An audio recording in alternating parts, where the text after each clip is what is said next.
1. So, like all TIFU, this didn't happen today, but roughly 2 years ago.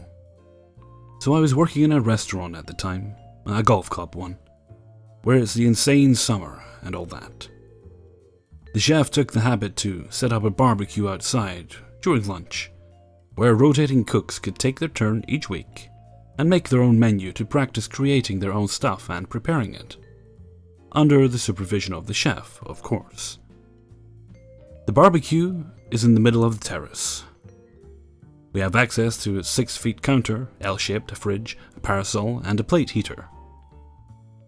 That week had been my turn, and in all my amazing creativity, I wanted to make a deep-fried tuna burger. Now, I knew we didn't have access to a fryer, so I decided to make my own, which the chef approved because he knew I was careful with this kind of stuff. And he actually had experience in improvised fryers. Well, that was the first bad idea of the day. First day, and I get all of my things out, start the barbecue, and sets the fryer on an unlit corner of the barbecue. So here I go, preparing myself. But it was a little cold, so I figured there wouldn't be many people outside today, and I ended up right. Got a few things for the evening prep out, and started cutting veggies and all that. 2 hours later, and that fryer completely forgotten, I'm finishing the prep. There's this small scent of heated oil flirting the edge of my senses. But I don't realize until I open the fridge and see the tuna burgers, idly sitting in their little container. Now, we're not in a cartoon, we're in real life. But I swear I must have pulled a face that would have been no stranger in an animated character. As I take my time realizing what this heated oil scent represents, still looking at those innocent burger patties, my eyes are slowly widening until they must be as round as saucers. There's this moment in your head where the only thing you can tell yourself is, "Oh shit, I fucked up." And that was this precise moment where it clicked. I got up, not looking at the barbecue behind me. I clenched my teeth, fully prepared to face the raging fire. I know what to do, I tell myself. And it's with determination that I whip around, eyes scanning the area to find anything to cover the fire with. As I expected, there's this thick, heavy black smoke, just rolling outside of the pot. And there clearly is a small flickering of flames inside. Not too big, I can handle it. Still, palms are sweaty, heart is beating like crazy, and I feel like I'm on a mix of speed and caffeine. So I pick up a metal plate and just throw it on the pot, hoping for all the gods it would work. Because even though I had already improvised fryers, dealing with an oil fire is much different. But I knew things. And those things were to not throw water inside, so I did not. And in my adrenaline-driven self, I managed to remember it. But the fire wasn't put out. I did not realize the barbecue was still lit, and there were actually people on the terrace. They had yet to notice my mishap, and I'd be damned before they did. So I did what I shouldn't have done, I panicked. I did not realize that waiting longer and shutting down the barbecue would avoid the crisis. But of course, then, I wouldn't have a TIFU to share. So here I am, freaking out with a burning pot, puffing black smoke in front of me. The plate blackening sickeningly fast as I try to wrap my mind around any kind of solution that would prevent a very humiliating show. I had to get that oil out of there. I look around me. Floor is out. Flower bed is also out. And I am not going inside the building with it. So I keep frantically searching for a place, until my eye settles on the sink. Now, I don't know why it made me click. I am a usually very intelligent and level-headed woman. But by that point, I was under such a state, I was sure I had just cut 20 years of my life, and would wake up the next day with a whitened head. So I think no more. To me, the sink is the best solution. I literally launch myself on the pot and wrap my hand around it. Now here we have 600-degree oil in a relatively small pot. but I paid no mind to it. My goal was as clear as the day, and I set myself to it like a possessed woman. Picked the pot and whirled around, letting it drop in the sink, which is around 2 feet off of me. I have to say here that the amount of things that you can think about in a very small amount of time is actually pretty damn amazing. As soon as the pot leaves my hand with a sickening sound of skin tearing off, I just realized how stupid the idea was, how incredibly imbecile I just happened to be to think that a sink would be a great idea. And as I proceeded to call myself every name I knew, I actually am sort of amazed at the amount of cuss and expletives I know. I stood there, half dazed, fully prepared to die, or whatever would happen, as I watch, in almost a slow-motion fashion, the pot finishing his travel to the sink. I just know it won't end well. And as it is, there's this clang of metal on metal, a single second of silence, and then, whoosh! The very air seemed to take fire all of a sudden. Incredible heat brushes my face, and I can just look in a sort of awe as a huge fireball takes off the sink and eats at the parasol. The fire quickly died out, thank the God, and I simply stand there, sort of thankful and stunned at the idea of being alive and, to the best of my knowledge, relatively unscathed. A part of me, probably pyromaniac, also finds it incredibly impressed at the display I just provided. But then people start getting to their feet, looking at what happened. And I can't just admire my work anymore. "You okay there?" A man at the back of the terrace just shouts uncertainly. Amidst the leftover fumes, blackened face, pierced parasol, and burning papers, I just raise my thumb and answer in kind. "I'm amazing, man. Thanks."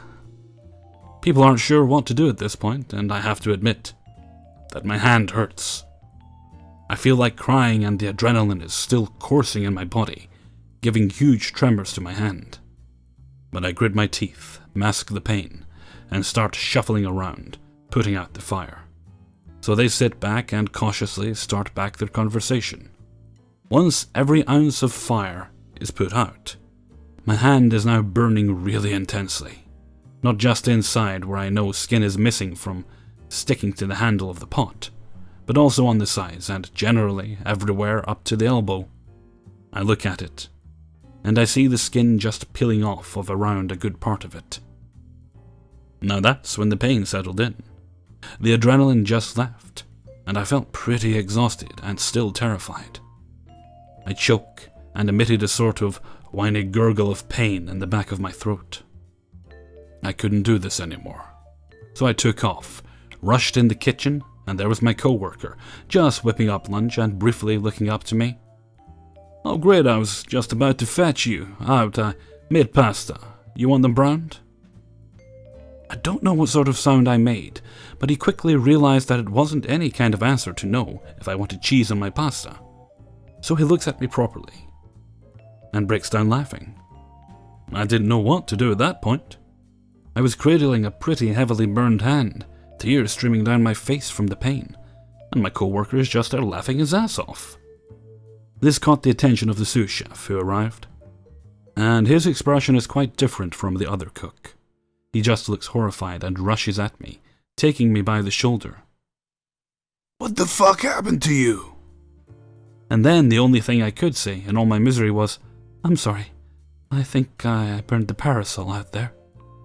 He puts my hand under running water, calls another cook as my co-worker brings me a small pocket mirror from the purse of one of the waitresses.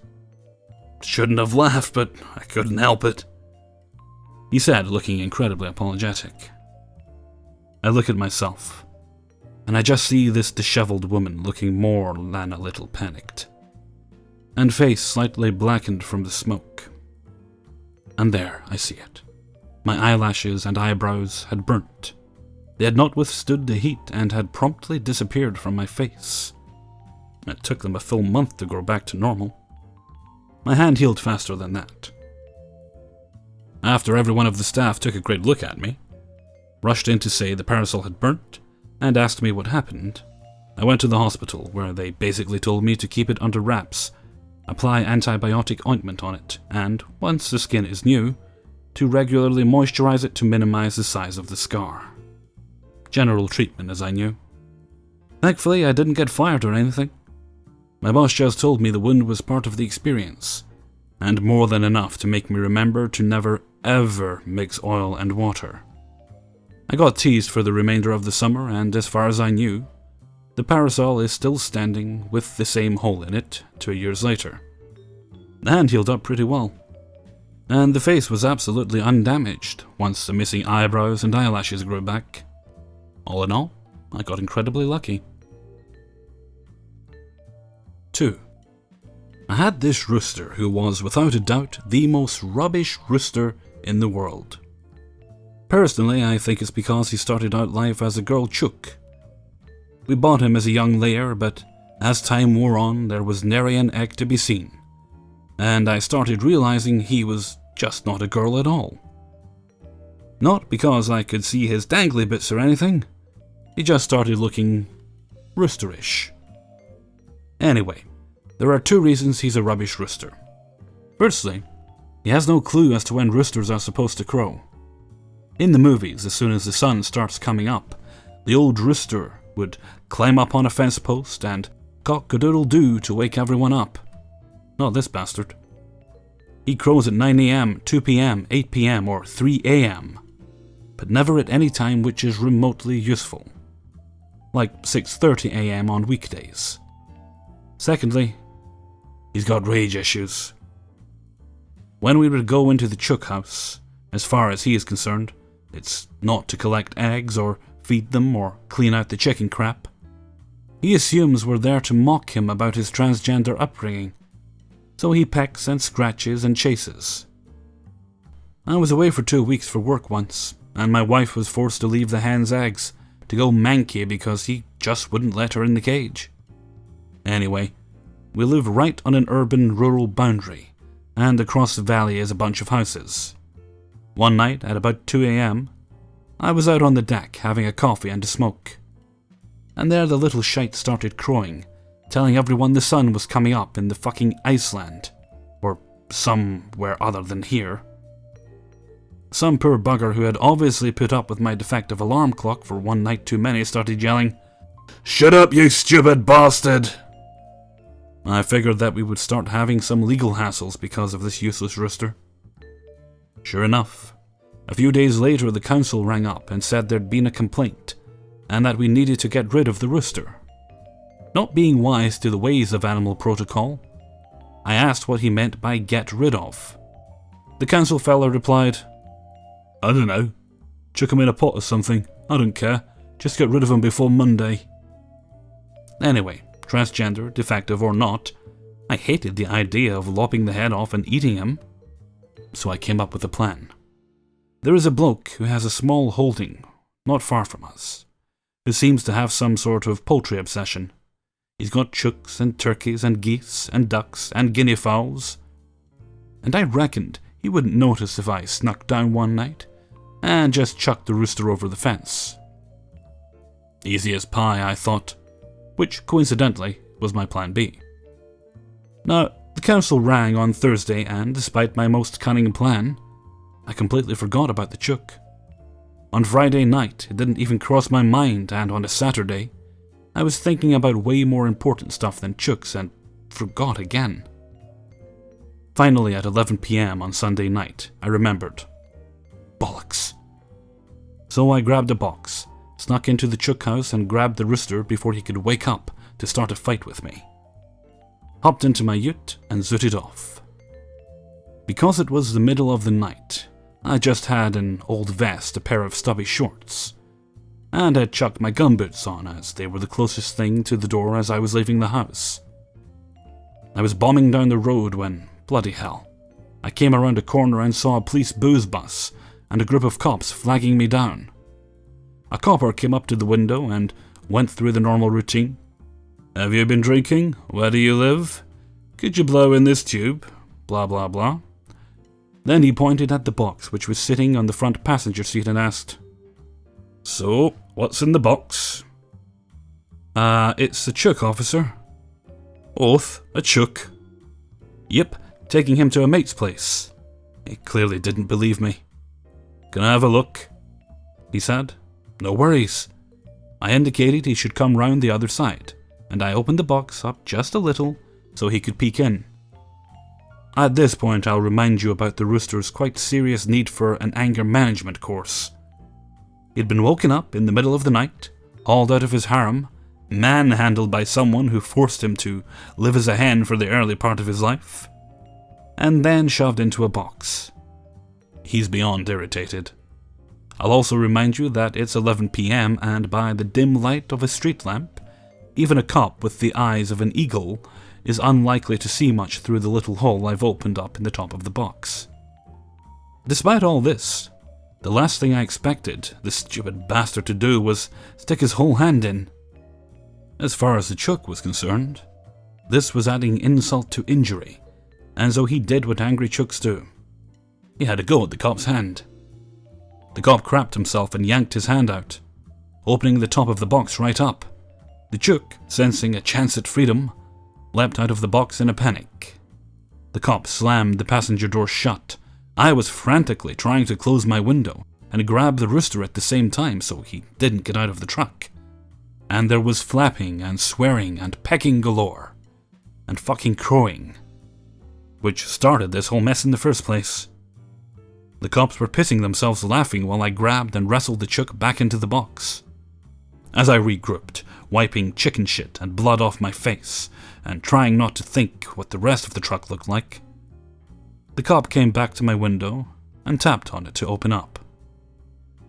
Now, let me describe this as I see it, he said. It's the middle of the night, in the middle of winter. You're dressed in a vest, stubbies, and gumboots, driving towards a quite rural location. You have a live farmyard animal in the car with you. He paused for effect, the overdramatic wanker. So I can only assume one or both of the following are true. First, I could assume you have been taking some sort of illegal substances. The second thing I could assume is also very, very illegal. Now, I anticipated a quick half-hour trip to simply get rid of a defective chook. Instead, I got scratched, pecked, shat on, laughed at, drug-tested, and accused of being a chicken shagger. On a positive note, though, the pie was bloody beautiful. 3. My wife and I married relatively recently, and we were both university students, so our money was a bit tight. We were lucky enough that my father-in-law had a spare place, and he agreed to let us rent it. He also agreed to lower the price for us if we fixed the place up and did some maintenance, seeing as he had been unable to for medical reasons. We both thought that was a fair deal, and we've been living here ever since. Now my wife is currently on prac and is unable to work, so I've taken a session off to find a second job. So far I've been unsuccessful, but it has meant that I've had lots of free time to do house and yard work. My wife has also loved the idea of having a vegetable garden, and with Christmas slowly coming up, I figured, hey, why not secretly build the missus a veggie garden? She never goes into the yard, so she'll never know, and I've got a few months to get it done. It'll be the perfect present, which leads us to today. I did my research, and after much planning, I finally picked what I thought was the perfect spot in the yard. It's protected from the wind, it gets the right amount of sun, and it's close to the kitchen. True, the grass is severely overgrown, but I'm a fit young lad. It's nothing me and my trusty whippersnipper can't fix, right? So my wife leaves. I get all my gear together and, over the better part of my morning, manage to slash through most of the mess. There's only one corner left, and I've left it until last because the grass there was nearly twice as high as the stuff around it. My wheelie bin and the neighbours were starting to get pretty full, but I wasn't too stressed. By now, the wind has picked up and is blowing the dry, itchy grass into my face and clothes. So determined to get the cutting done and have a beer inside, I start up the snipper and get stuck into it, The engine soon begins to whine.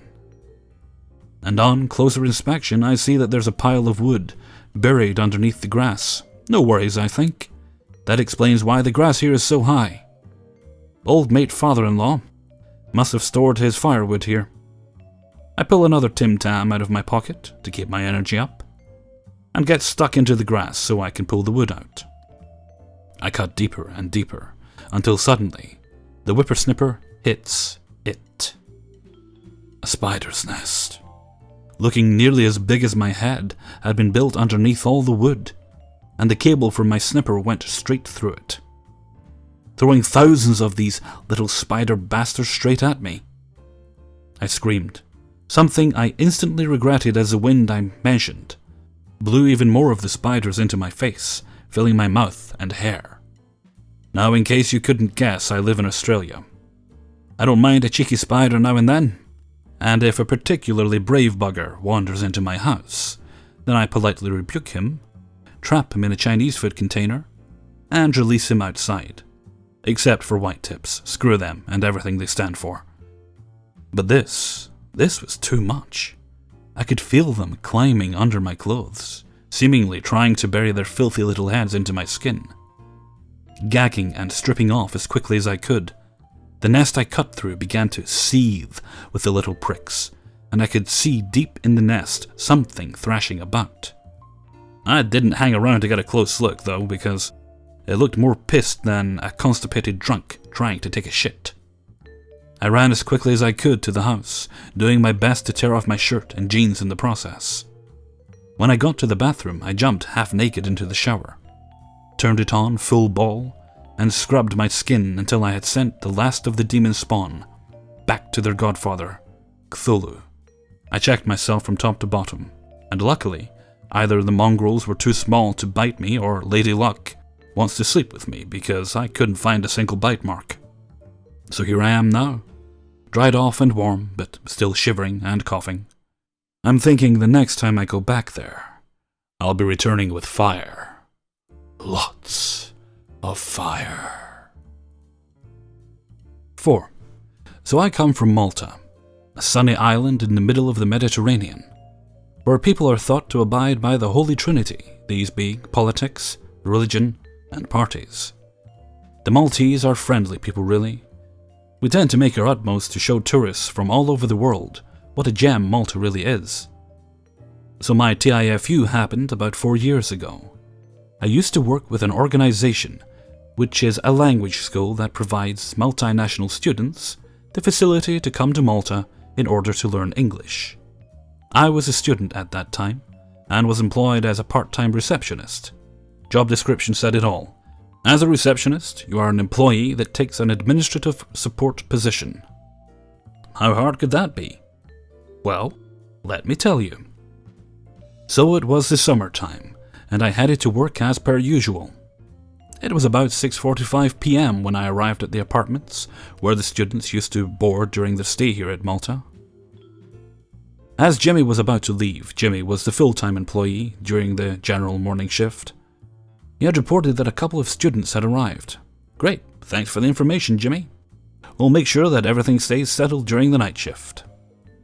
I opened my laptop, checked some emails, ordered some food, and started my night shift routine of watching some TV series. Clock strikes 9 p.m, and the students start boozing up. By 11 p.m, all the students are heading out to party, and the apartments are nice and quiet. Just a couple of idle students stay at the block of apartments. You know, the ones that actually come to Malta to learn English. So I'm there watching The Sopranos on my laptop, when all of a sudden, boom!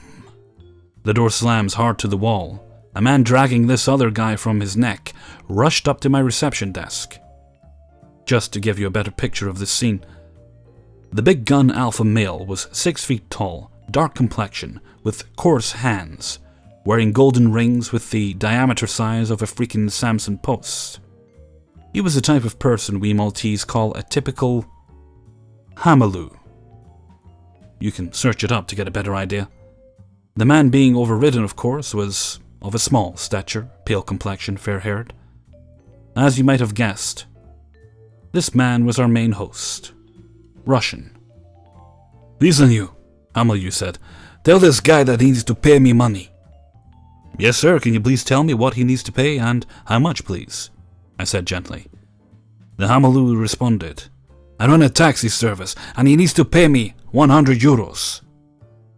Now, taxis in Malta aren't cheap, but you usually get by 30 euros to cross the island. 100 euros, I said. After seeing my face, MacLeod noticed that 100 euros is not a normal taxi rate. "Yes, 100 euros, and to tell you the truth, the price also includes a favor I've done him."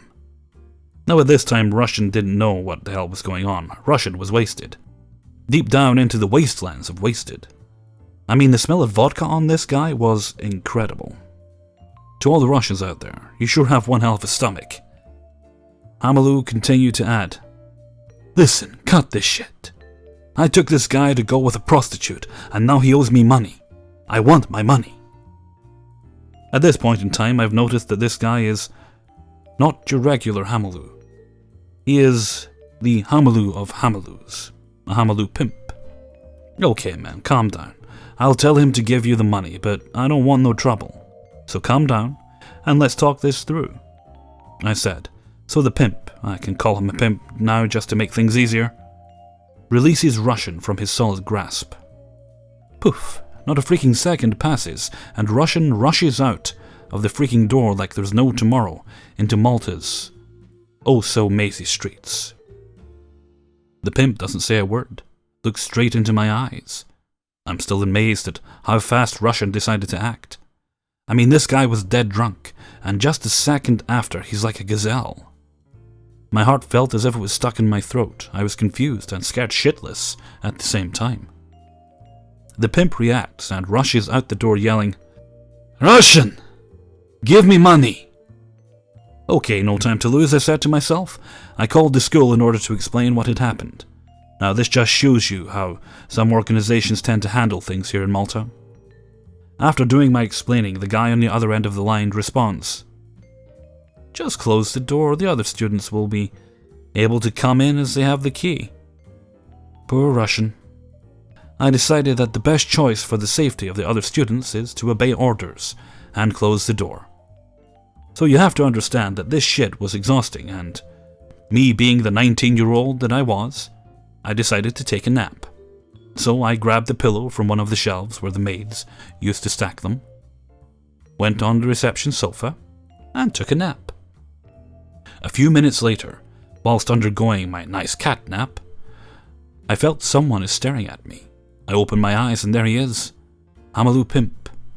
Now you might ask yourself, how the pimp is getting inside if I'm locking the door? Well, the students were returning from their night rituals and were leaving the outside door open, so the pimp had easy access to the premises. I quickly rushed up on my 2 feet. "Tell me," I said. "Listen, did the Russian come in here? I tried searching for him, but no use," said the pimp in a calm voice. Now the pimp was trying to be nice to me, as I think his logic was that I would help him catch Russian and finally would be able to obtain the money. I quickly answered no, and that I didn't see anyone come back in the block of apartments. I was napping, so in reality, I was not sure if Russian had slipped past by and went into his apartment. The pimp replied, "That Russian is one hell of a fucker. Not only does he owe me money, but he also stole the prostitute's smartphone." No, it can't be. At that time, I did not want to believe that Russian was capable of scheming such a plan. I mean, you've got to be one hell of a 007 to pull up, going with a prostitute and stealing a smartphone. Not a few seconds later pass that 2 ladies come jolting in. One of the ladies was a fat prostitute, God knows from which corner of the earth she did emerge from. I remember she was wearing the full prostitute attire, basically the will trade sex for money uniform. The other lady was decent, and what I could understand was that she basically was the translator. Please note that MacLeod Pimp didn't know how to speak in English, and I am translating his words for the sake of this TIFU. I went to speak to the translator and asked her what was happening and why the prostitute was yelling. She said that she was pissed that the guy stole her smartphone. In a way, I managed to calm everyone down, told them that they had to leave, and also reassured the pimp that if Russian came to the apartment, I would lock him in the room and wait for the pimp to return. Genius plan, I know. Called back to the school to tell them about the situation and got the same reply, lock the doors. And so I did. 2 a.m. and 5 more hours to go until this shift ends. I decided to take another nap. An hour later, approximately, history repeats itself. The pimp is back inside.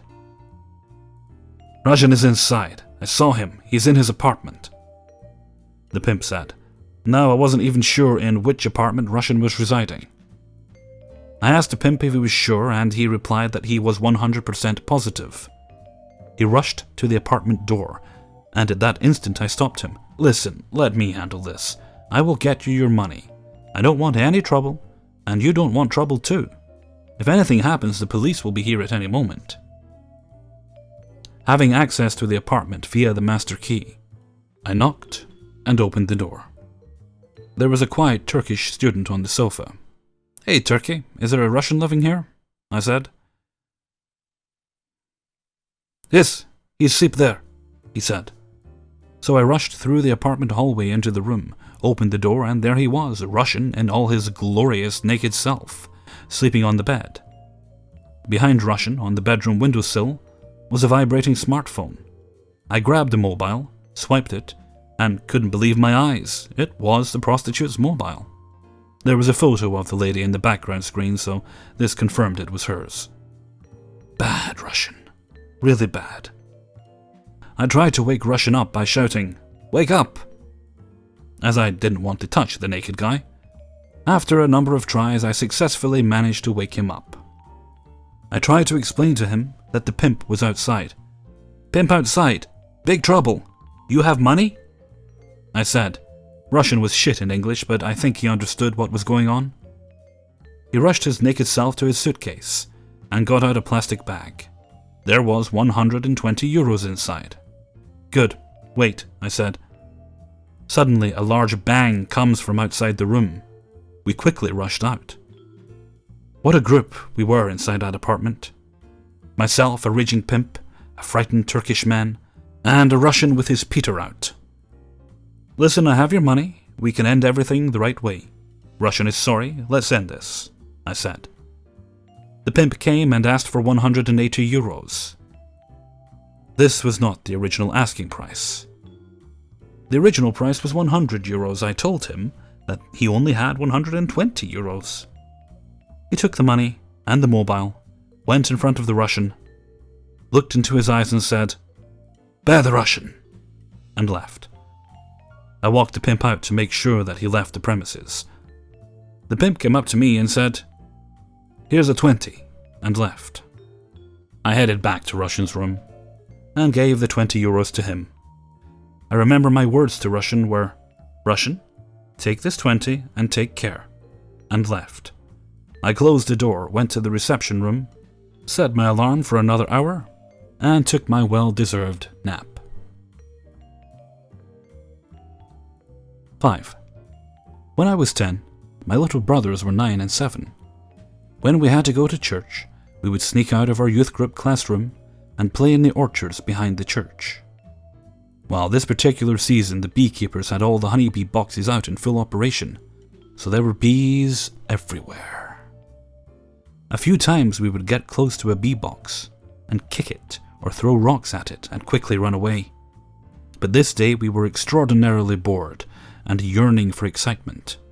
I dared my 9-year-old brother to not only kick the bee box, but stay there, kicking it over and over without running away. I guess he was feeling particularly brave that day because he took this challenge with no hesitation. Okay, so to prepare for this day, we all wore multiple layers of clothes, 3 shirts, 2 sweaters, and 2 jackets on top, and 2 or 3 pairs of pants. That way, if the bees attacked us, they wouldn't be able to sting us. Wrong, so very wrong. Anyways, my brother tightened the strings on his sweaters so that he looked like Kenny from South Park, and he ran to the box and started kicking it repeatedly. Sections of it were falling over, and bees were tumbling out. He continued kicking. More pieces of it fell apart, and more bees tumbled out, and my brother continued kicking. It was at this point I started yelling, "Okay, that's enough. Get away from there. Come on, let's go. Stop already." But he just continued kicking and laughing. Then he suddenly started screaming and running around in circles. I ran over to him and tried to drag him further away from the bee box so I could help him. I got him far enough and he screamed, "They're in my clothes!"